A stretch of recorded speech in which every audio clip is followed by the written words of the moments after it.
قابل صد احترام میرے محترم دوستوں، بزرگوں اور عزیز نوجوان ساتھیوں،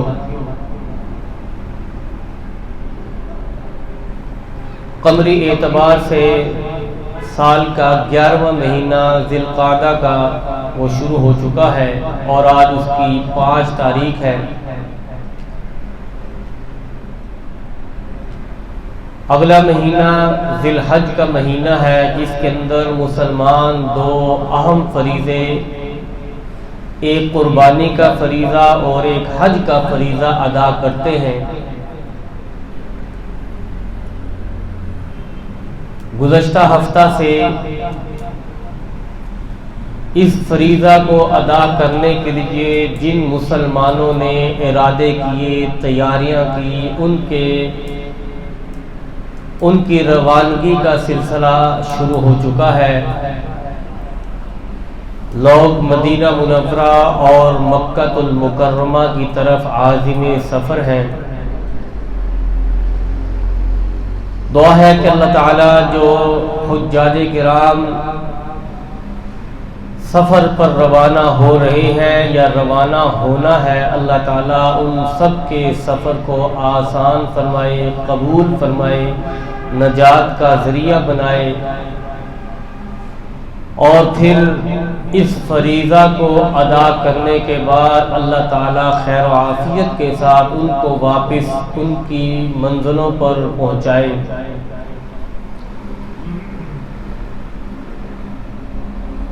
ذی الحج کے مہینہ میں یہ جو 2 اہم فریضے ہیں، دراصل حضرت ابراہیم علیہ السلام کے امتحانات ہیں۔ ان کے اوپر جو اللہ نے آزمائشیں بھیجی تھی، یہ ان آزمائشوں کی میں کامیابی کے بعد اللہ تعالیٰ نے ان سنتوں کو زندہ کرنے کے لیے، رکھنے کے لیے امت محمدیہ کو یہ چیزیں عطا فرما دی۔ اب امت محمدیہ ان اعمال اور ان افعال کو کرتی ہے جس سے حضرت ابراہیم علیہ السلام کی یاد بھی تازہ ہوتی ہے اور پیارے پیغمبر علیہ السلام کی دی ہوئی تعلیمات، احکامات پر بھی عمل ہو جاتا ہے۔ جس بھی پیغمبر کو پڑھیں، اللہ نے ان پر جتنی آزمائشیں بھیجی، جتنا ان کو آزمایا، تو معلوم یہ ہوتا ہے کہ یہ پیغمبر ان کے اوپر زیادہ آزمائشیں آئی ہیں۔ حضرت نوح علیہ السلام کو دیکھ لیجئے، حضرت موسیٰ علیہ السلام کو دیکھ لیجئے، حضرت ابراہیم علیہ السلام کو دیکھ لیجئے۔ لیکن اس تمام کے باوجود میرے اور آپ کے پیارے پیغمبر سرکار دو عالم حضرت محمد مصطفیٰ احمد مجتبیٰ صلی اللہ تعالی علیہ وسلم نے ارشاد فرمایا کہ جتنی اللہ نے گزشتہ تمام انبیاء کو تکالیف دی، مصائب میں مبتلا کیا، ان پر جو آزمائشیں آئیں، ان تمام کو ایک پلڑے میں رکھ دیا جائے اور میں محمد رسول اللہ صلی اللہ تعالی علیہ وسلم کی آزمائشوں کو ایک پلڑے میں رکھ دیا جائے تو میرا پلڑا جھک جائے گا۔ کہاں حضرت آدم علیہ السلام سے لے کر حضرت عیسیٰ علیہ السلام تک، اور کہاں میرے پیارے پیغمبر۔ معلوم ہوا کہ اللہ کو جو بندہ جتنا محبوب ہوتا ہے، اللہ اس بندے کے اوپر اتنی آزمائشیں بھیجتے ہیں، اتنا اس کو آزماتے ہیں۔ اور پھر جب اللہ آزمائش بھیجتا ہے، بندہ اس آزمائش پر صبر کرتا ہے، اللہ کی طرف رجوع کرتا ہے، اللہ تعالیٰ اس بندے کو اس پر نوازتے بھی بہت زیادہ ہے۔ اب دنیا میں دیکھ لیں، جس آدمی کو بھی پوچھیں گے غریب ہو وہ بھی کہے گا میں پریشان ہوں، امیر ہو وہ بھی کہے گا میں پریشان ہوں۔ جو بڑا آدمی ہے اس کی پریشانیاں بھی بڑی ہیں، جو چھوٹا ہے اس کی پریشانیاں بھی چھوٹی ہیں۔ امیر آدمی جب غریب کی پریشانیوں کو دیکھ لے تو وہ کہے گا کہ یہ تو پریشانی ہی کچھ نہیں ہے، میں تو اس پریشانی میں سکون اور راحت محسوس کروں گا۔ لیکن غریب جب کسی بڑے کی پریشانی کو دیکھے یا سوچے تو وہ کہے گا کہ یہ اللہ ہی ہے جس نے اس بندے کو صبر دیا ہے، جو یہ آزمائش پر پورا اتر رہا ہے، ورنہ میرے بس کی بات نہیں۔ تو یہ آزمائشیں آتی بھی اللہ کی طرف سے ہیں اور ان کو ٹالتا، ان کو ختم بھی اللہ ہی کرتے ہیں۔ اللہ تعالیٰ نے قرآن کریم میں فرمایا بسم اللہ الرحمن الرحیم وَلَنَبْلُوَنَّكُمْ بِشَيْءٍ مِّنَ الْخَوْفِ وَالْجُوعِ وَنَقْصٍ مِّنَ الْأَمْوَالِ وَالْأَنفُسِ وَالثَّمَرَاتِ وَبَشِّرِ الصَّابِرِينَ الَّذِينَ إِذَا أَصَابَتْهُم مُّصِيبَةٌ قالوا إنا لله وإنا إليه راجعون۔ دوسرے پارے میں اللہ فرماتے ہیں کہ میں اپنے بندوں کو آزماتا ہوں، وَلَنَبْلُوَنَّكُمْ، اللہ آزماتے ہیں، کس چیز سے آزماتے ہیں؟ بِشَيْءٍ مِّنَ الْخَوْفِ، کبھی خوف سے، ڈر سے، وَنَقْصٍ مِّنَ الْأَمْوَالِ، کبھی مال کی کمی اور زیادتی کی وجہ سے۔ مال دیا اللہ نے، یکدم اللہ نے بندے سے مال واپس لے لیا، آزما رہے ہیں۔ اور کبھی اللہ بندے کو مال زیادہ دے کر آزماتے ہیں کہ آیا اس بندے کو میں نعمت زیادہ دے رہا ہوں، اس نعمت کے باوجود یہ میرا شکر ادا کرتا ہے، میری طرف رجوع کرتا ہے یا مجھ سے غافل ہو جاتا ہے۔ وَنَقْصٍ مِّنَ الْأَمْوَالِ وَالْأَنفُسِ، اور کبھی میں جان سے آزماتا ہوں۔ وَالثَّمَرَاتِ، اولاد دے کر آزماتا ہے، اولاد لے کر آزماتا ہے۔ باپ دنیا میں موجود ہے، اللہ نے باپ کی نعمت کو لے لیا، لے کر آزمایا۔ اللہ نے بیٹیاں دے کر آزمایا، اللہ نے بیٹے دے کر آزمایا، اللہ نے اولاد نہ دے کر آزمایا۔ اور جو ان آزمائشوں پر پورا اترتا ہے وَبَشِّرِ الصَّابِرِينَ، اللہ نے فرمایا ان بندوں کے لیے خوشخبری ہے، صبر کرنے والوں کے لیے خوشخبری ہے۔ کیوں؟ جب ان کو آزمایا جاتا ہے، الَّذِينَ إِذَا أَصَابَتْهُم مُّصِيبَةٌ، جب ان پر کوئی مصیبت آتی ہے، اللہ کی طرف سے آزمایا جاتا ہے، تو وہ کیا کہتے ہیں؟ اِنَّا لِلَّهِ وَإِنَّا إِلَيْهِ راجعون، کہ ہم اللہ کے بندے ہیں، اللہ کے مملوک ہیں، ہم نے اللہ ہی کی طرف لوٹ کر جانا ہے۔ لیکن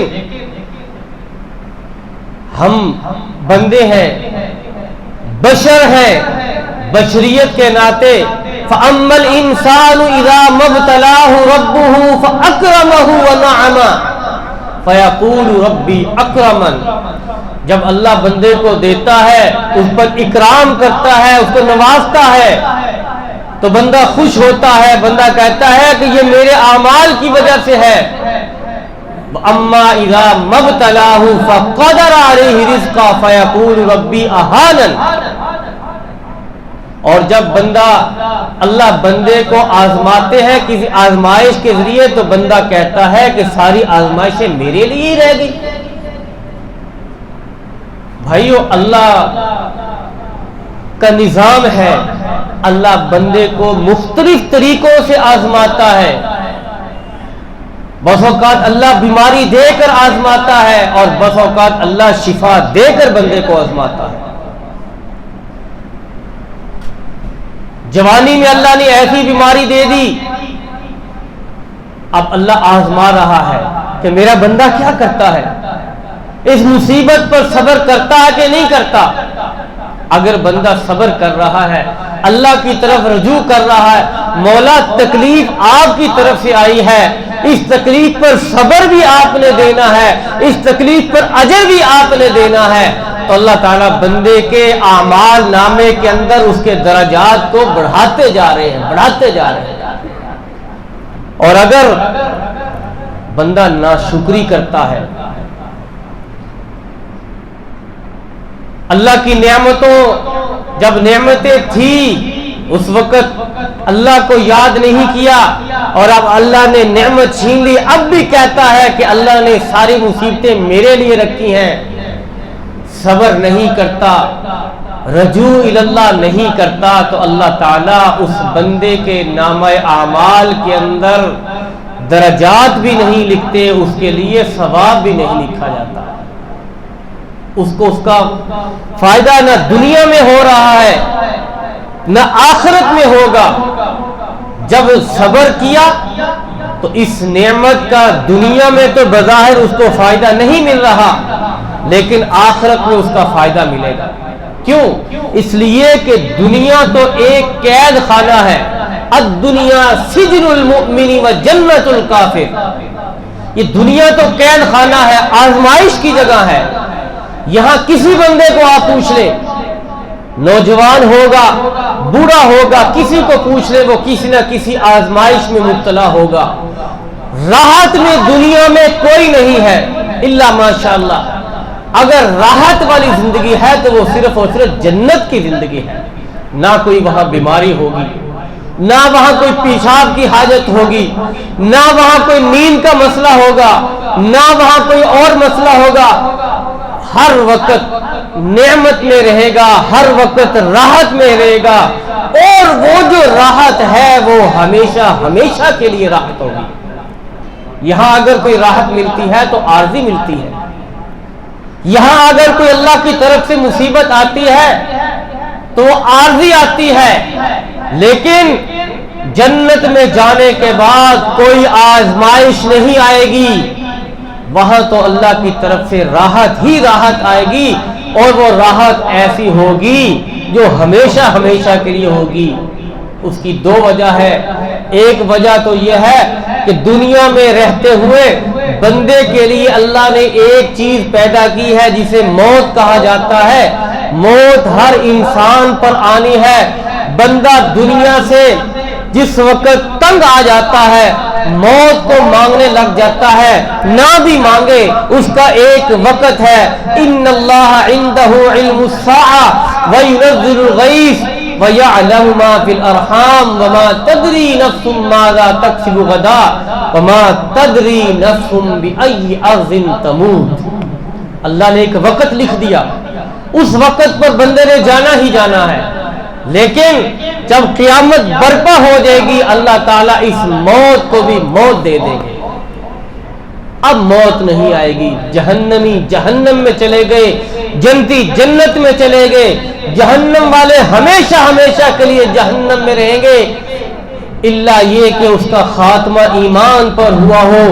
وہ بندہ جہنم میں خدا نخواستہ گناہوں کی وجہ سے چلا گیا، میرے اور آپ کے پیارے آقا سرکار دو عالم حضرت محمد مصطفیٰ احمد مجتبیٰ صلی اللہ تعالی علیہ وسلم نے ارشاد فرمایا، اگر کوئی مسلمان خاتمہ ایمان پر ہو گیا پھر وہ مسلمان ہے، وہ گناہوں کی وجہ سے جہنم میں چلا گیا، اپنے گناہوں کی سزا بھگتنے کے بعد ایک نہ ایک دن جہنم سے نکال لیا جائے گا، جنت میں جانے والا بن جائے گا، لیکن جس کا خاتمہ ایمان پر نہیں ہوا وہ ہمیشہ ہمیشہ کے لیے جہنم میں رہے گا، اس کو جہنم سے نہیں نکالا جائے گا، اور جو جنت میں ایک مرتبہ چلا گیا اس کو جنت سے کبھی نہیں نکالا جائے گا، وہ ہمیشہ ہمیشہ جنت میں رہے گا۔ تو جو بندہ جنت میں چلا گیا، موت تو ختم ہو گئی، موت کے اوپر تو موت آ گئی، اب اس نے وہاں ہمیشہ ہمیشہ رہنا ہے۔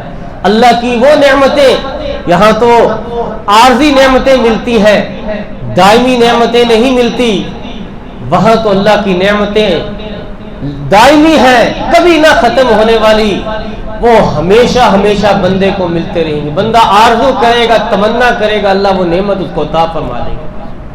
تو میرے محترم دوستوں کو یہ دنیا وَلَنَبْلُوَنَّكُمْ بِشَيْءٍ مِّنَ الْخَوْفِ وَالْجُوعِ وَنَقْصٍ مِّنَ الْأَمْوَالِ، اللہ یہاں پر بندے کو آزماتے ہیں۔ کامیاب بندہ وہی ہے جو اس پر صبر کرتا ہے، اللہ کی طرف رجوع کرتا ہے۔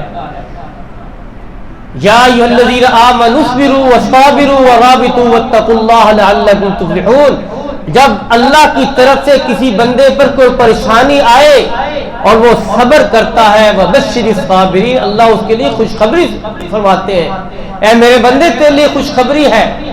اب اللہ کی آگے مرضی ہے، اللہ بندے کو کیا خوشخبری دے، اللہ بندے کو اس کے بدلے میں کیا عطا فرمائے۔ بہت سارے حضرات سے سنا ہے، وہ فرماتے ہیں کہ جب اللہ کی طرف سے کوئی وقتی پریشانی آ جاتی ہے، مصیبت آ جاتی ہے، جب بندہ اللہ کی طرف رجوع کرتا ہے، بندہ جب اس مصیبت سے نکلتا ہے، اللہ تعالیٰ دنیا میں بھی اس کا پھل اس کو دے دیتے ہیں۔ آخرت میں تو ملنا ہی ملنا ہے، تھوڑا سا نظارہ اللہ دنیا میں بھی اس کو دکھلا دیتے ہیں، بندے کو خوش کرنے کے لیے، بندے کو پچھلی جو پریشانی ہے اس کو ختم کرنے کے لیے اللہ تعالیٰ ایسی اس کو خوشی دے دیتے ہیں، بندے کو وہ پریشانی بھول جاتی ہے۔ اس لیے میرے محترم دوستوں بزرگوں، دنیا میں آنے کا جو مقصد ہے وہ صرف اور صرف اللہ کی رضا ہے۔ یہاں اللہ نے آزمانا ہے، مصیبت میں گھیر کر بھی اللہ تعالیٰ نے آزمانا ہے، مال کو دے کر، نعمت دے کر، اللہ نے نعمتیں دے دینی ہے، بندے کو آزمانا ہے، اس نعمت کے بدلے میں یہ بندہ میرا شکر ادا کرتا ہے کہ نہیں کرتا۔ اور ہماری حالت تو یہ ہے کہ جب اللہ کی نعمتیں ہمارے پاس ہو پھر ہم اللہ کو بھول جاتے ہیں، اللہ کا شکر ادا نہیں کرتے۔ جب نعمت چھن جاتی ہے پھر ہمیں یاد آتا ہے، ہائے ہائے کاش یہ نعمت میرے پاس ہوتی، کاش جب یہ نعمت میرے پاس تھی اس وقت میں اللہ کا شکر ادا کر لیتا، اللہ کو راضی کر لیتا۔ میرے محترم دوستوں کو ہر حال میں اللہ کا شکر ادا کرے، اللہ کی طرف سے کوئی مصیبت آئے پھر بھی اللہ کی طرف رجوع کرے، اللہ تعالیٰ کی طرف سے کوئی نعمت ملے پھر بھی اللہ کا شکر ادا کرے۔ ہر حال میں جو بندہ اللہ کا شکر ادا کرتا ہے، دیکھیں ایک بندے کی کسی بڑے افسر کے ساتھ دوستی لگ جائے، یاری لگ جائے، اس کو پتا ہے کہ میرا کوئی مسئلہ ہوگا اس کو میں کہوں گا یہ حل کر دے گا۔ جس بندے کی دوستی اللہ کے ساتھ لگ گئی اس کو پھر کوئی پریشانی نہیں۔ ایک اللہ والے کے بارے میں آتا ہے، وہ فرماتے ہیں کہ اللہ وہ کرتے ہیں جو میں چاہتا ہوں۔ اس کو پوچھا کہ اللہ جو کرتے ہیں تو کیسے چاہتا ہے؟ اس نے کہا میں نے اللہ سے وعدہ کر لیا، مولا جو آپ کا حکم ہوگا، جو آپ کی رضا ہوگی، میں بھی اسی رضا میں خوش ہوں۔ تو جو اللہ کی خوشی ہے وہ میری خوشی ہے، جو اللہ چاہتا ہے میں بھی وہی چاہتا ہوں، اللہ کی چاہت میری چاہت ہے۔ جب بندہ اللہ کا بن جاتا ہے تو پھر بندے کو کوئی پریشانی، کوئی مصیبت، کوئی ایسا مسئلہ آ جائے وہ پریشان نہیں ہوتا، کیوں؟ اس کو پتا ہے میری یاری تو اللہ کے ساتھ ہے، میرا دوست تو اللہ ہے، اللہ ولی الذین آمنوا، اللہ تو ایمان والوں کا دوست ہے۔ جب اللہ کی دوستی کسی کے ساتھ پکی ہو جائے، بندہ اللہ سے دوستی پکی کر لے، اللہ تعالیٰ اس کو پھر کہیں بھی پریشان نہیں ہونے دیتے. اگر وقتی اللہ آزماتے بھی ہیں تو اللہ اس کا نعم البدل اس کو عطا فرما دیتے ہیں. اللہ سے دعا ہے اللہ عمل کرنے کی توفیق عطا فرمائے. وآخر دعوانا الحمدللہ رب العالمین.